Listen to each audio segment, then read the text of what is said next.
Getting into hard mode raids can be an extremely intimidating proposition. The content itself, however, is surprisingly easy to master with some study and practice. You'd be amazed how far a little finesse and confidence will get you. This is but one small step on your path of learning to Glook. Tekton. Tekton has a 3-tick attack cycle. He is a 0 damage boss when you fight him correctly. He has 2 main strategies, the runaround or the flinch. Tekton is probably the most ominous boss in Chambers, and yet, once you comprehend his mechanics, he is by far one of the easiest. It's important to understand that Tekton operates on a 3-tick attack cycle, and was therefore designed to be defeated by a 6-tick weapon, like the Elder Maul. The only variation in his mechanics between normal and enraged, delineated by the orange or red aura respectively, is that his first attack is 1 tick sooner when enraged. There are 2 distinct 0 damage methods to kill Tekton, the runaround and the flinch. To perform the runaround, you need to run to an adjacent side at the same time he starts to attack, allowing you to dodge 2 attacks in 1 maneuver. This gives you just enough time to attack once with either a 5-tick or 6-tick weapon. As such, when in solo or just when you don't have much defense reduction, the Elder Maul actually outperforms the Scyther Fang. A 6-tick attack also makes it a lot easier to time each dodge, as you can just run immediately after attacking. Whereas, when using a Scythe for example, you'll need to pause for 1 tick after each attack before moving. My personal favorite strategy is the flinch, since other people can't mess it up when you're in a group, unlike the runaround. Flinching is a variation of the Wook's walk, but instead of walking back and forth consistently, you move in, walk back, and pause, to make it a 3-tick cycle instead of 2-tick. You can tell that you're doing it properly if Tekton's attack animation starts right when you're stepping away and finishes just as you move in. When learning flinching, it may help to step back, then step to the side before moving in again, as simply pausing every other action can be pretty jarring at first. It's a good thing you precasted that Venge, because that first hit you tanked was on purpose, right? I don't really have anything to say about crabs. It's the same exact room and therefore same strategy every time.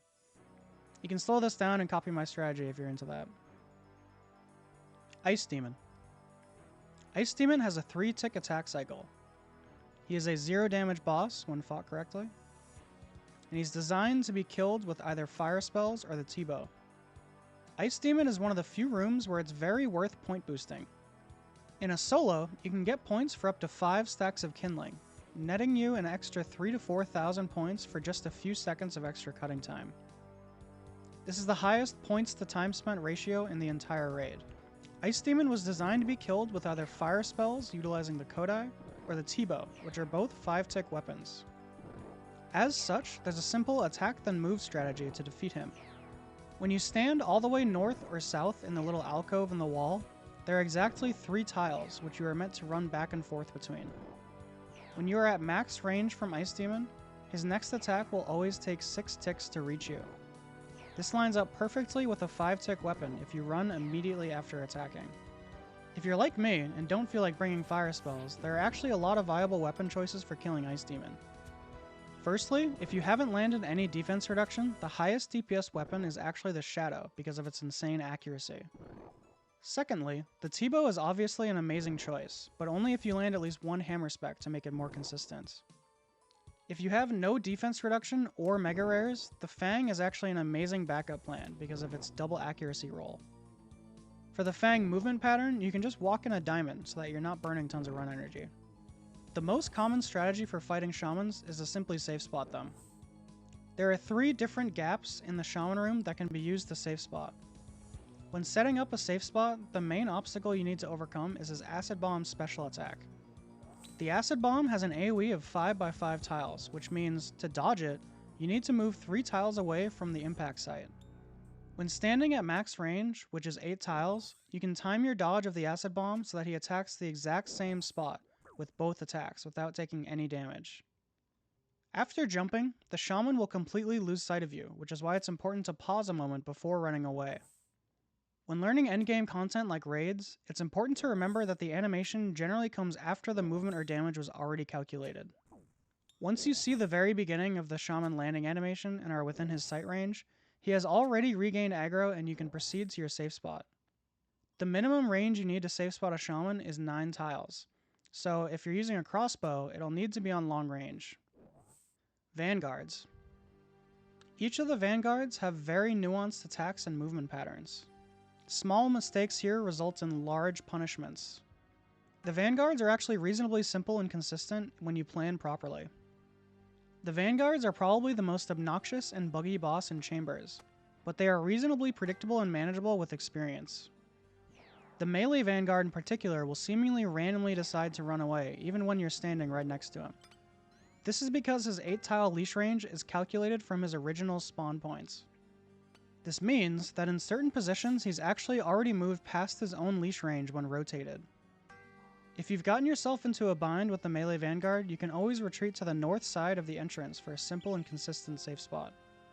I always stand on one specific tile during vanguards, which is especially useful in solos. From this point, you are beyond the sight range of all 3 vanguards, but are still able to attack all 3 of them with a 9 or 10 range weapon. It also automatically safe spots the melee when he's next to you and allows you to stay out of the ranger's max range of 10 tiles by stepping 2 tiles away. This means you can often aggro all 3 vanguards while only being attacked by the mage with a ranged weapon like a T-bow. Because of their incredibly high base magic levels, using your T-bow against all 3 is actually a surprisingly valid strategy.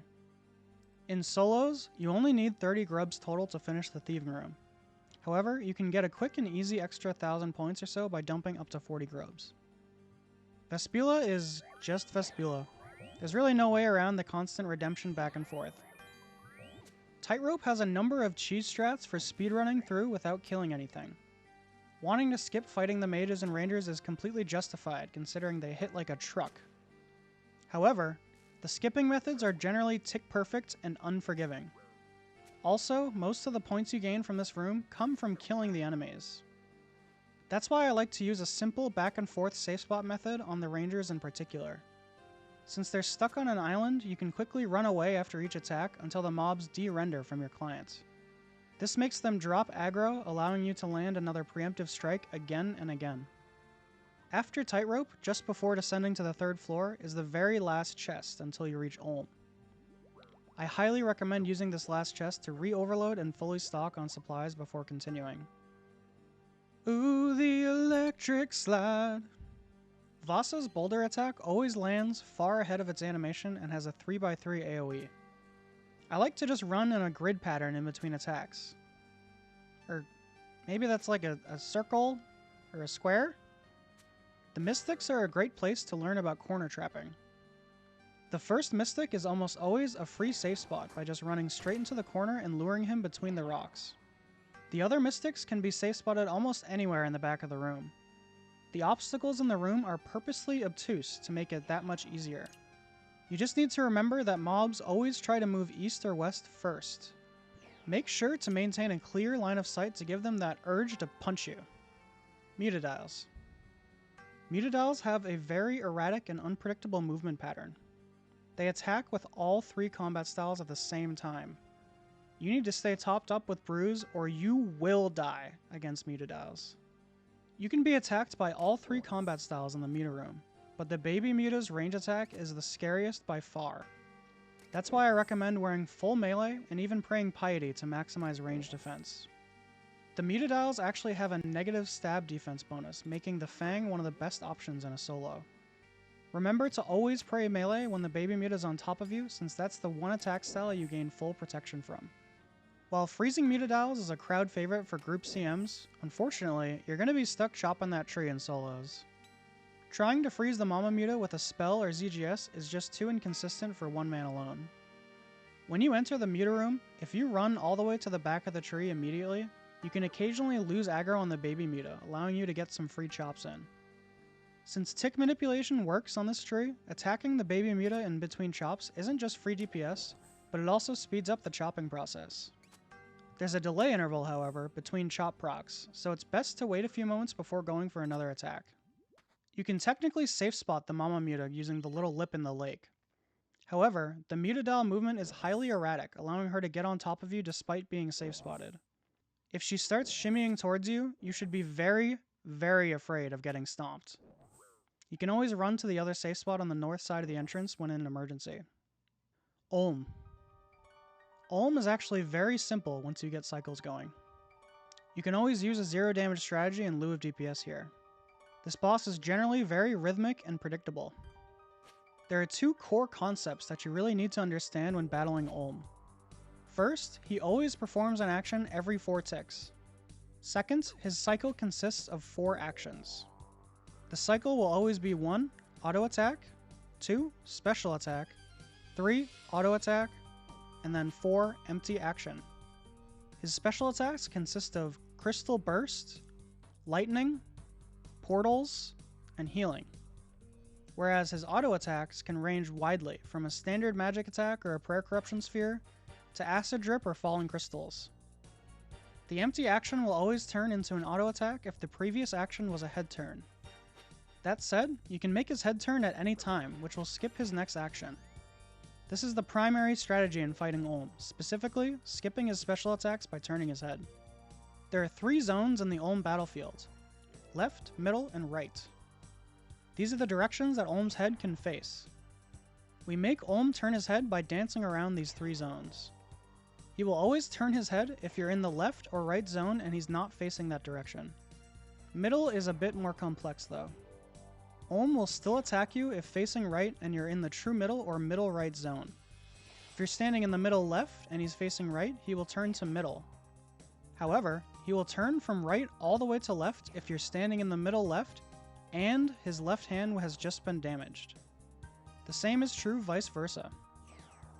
To start each phase, you should drop a hammer spec on the melee hand to get the spec energy regenerating as soon as possible. The most common mage hand strategy is the 3-0 with the 4-tick weapon like a trident, but with a shadow you can basically do the exact same strategy as a 2-0.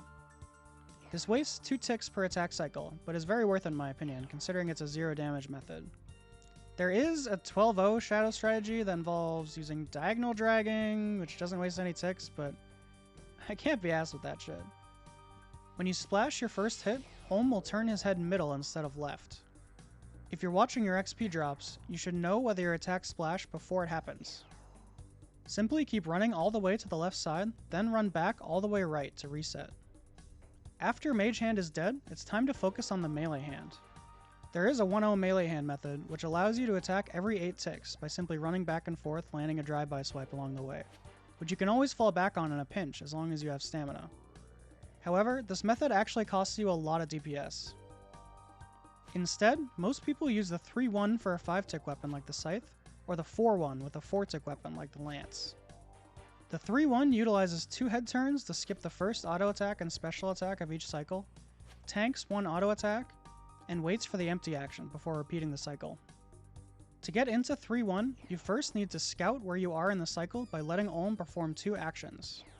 You can immediately make him turn his head after the 2 actions. There are 4 possible outcomes of 2 consecutive actions, which will tell you exactly where you are in the cycle. The first is an auto attack followed by an auto attack. This means that he performed an auto attack on his empty action, followed by the first action, which was another auto attack. To solve, skip one of your attacks, which will push his cycle back 1 action. Next is an auto attack followed by a special attack. You can either do a 1-0 to skip his next 2 actions, or you can just tank the next 2 actions, which will be an auto attack followed by an empty action. If staying to tank the next 2 actions, make sure you stay on the right side so he doesn't turn his head middle. The next combination is a special attack followed by an auto attack. Assuming the special wasn't portals, you can just stay for another action, which will be the empty action. The last combination is an auto attack followed by an empty action. If you encounter this, that means the cycle was already set for you. If at any point you mess up while in the 3-1 cycle and tank an auto attack, simply skip one of your attacks to push the cycle back 1 action. Even after setting the melee hand cycle properly, Olm can still screw things up with some of his auto attacks. The Flame Wall auto attack cannot be cast if you're standing next to a wall. To skip Flame Wall, simply run to the wall right after your second attack. If plagued by any of Olm's other obnoxious auto attacks like Acid Drip, Falling Crystals, or Crystal Bomb, you can just jog it off. Skip your third attack and run all the way to the left side. As he turns left, run all the way to the right side. Then, as he turns right, run back to the left middle tile. This causes 4 head turns, which will perfectly reset the cycle while giving you enough time for the auto attack to wear off. Head phase is genuinely one of the hardest PvM experiences in the entire game. Those crystals are completely unpredictable, and with their 3x3 AoE, they are deadly. I use the 4-1 method with my T-bow by running back and forth, but you can also use a 1-0 by attacking only once every time you run all the way across the room. Try to stay towards the middle area so you have maximum room for zigzagging. I also like to pause just before reaching the end of the room so that a crystal doesn't spawn over my head while I'm stopped for a T-bow shot. If you've kept your mouse hand warm and your back reclined, you too can be the proud beneficiary of yet another white chest. Never fucking lucky.